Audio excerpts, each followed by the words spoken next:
Ultimate Challenge was published in 2009, and it's really a result of all my years of study and teaching and learning and sharing what I know and think and so forth.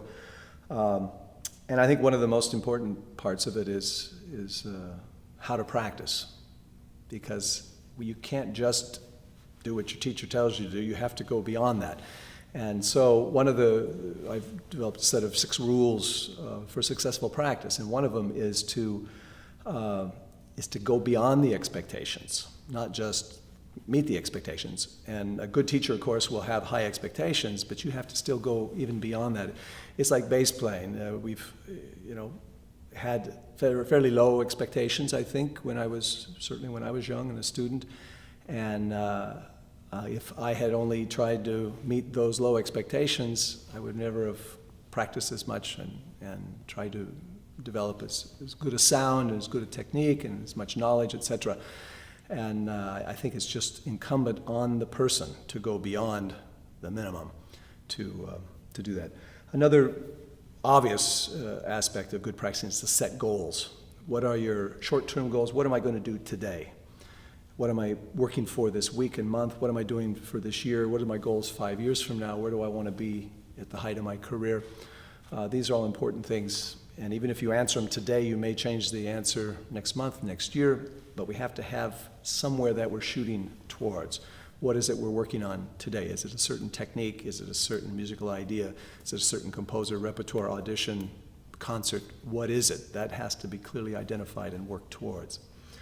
A third rule is simply asking the question of why am I practicing? And that varies, of course, with different age people. If you have a young child, they're practicing because their parents tell them they better practice.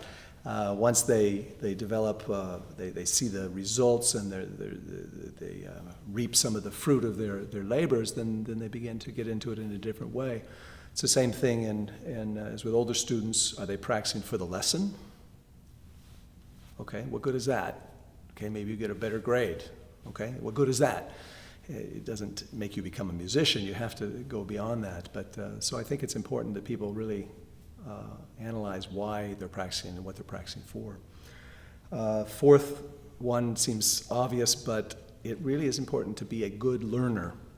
What does that mean? That means to really do what the teacher says, to really go outside of your box and learn outside of the envelope, outside of the school, outside of the studio, outside of just listening to double bass. You have to listen to cello, you have to listen to violin and voice in particular. Go to concerts, see how people play, what they do, and how they make their music, and try to incorporate that into your own playing. You have 1 hour a week with a teacher, sometimes a little more. That's not enough time for us to tell you everything you need to know. You have to take it upon yourself to be a good learner. Part of that is to actually become the teacher. I think you have to take the ideas from the teacher and learn to implement them yourself. And when that stage happens, then we begin to develop into the independent person and break away from the need for the teacher. But that stage is something that everybody needs to do, especially since they're the only one in the practice room. Who's telling you it's out of tune in the practice room? Only one person. And the final one is avoid what I like to call avoiding self-imposed limitations.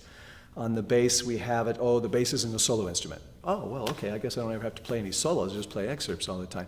Well, is that good enough to become a really fine artist? Maybe a number of decades ago, but certainly not today.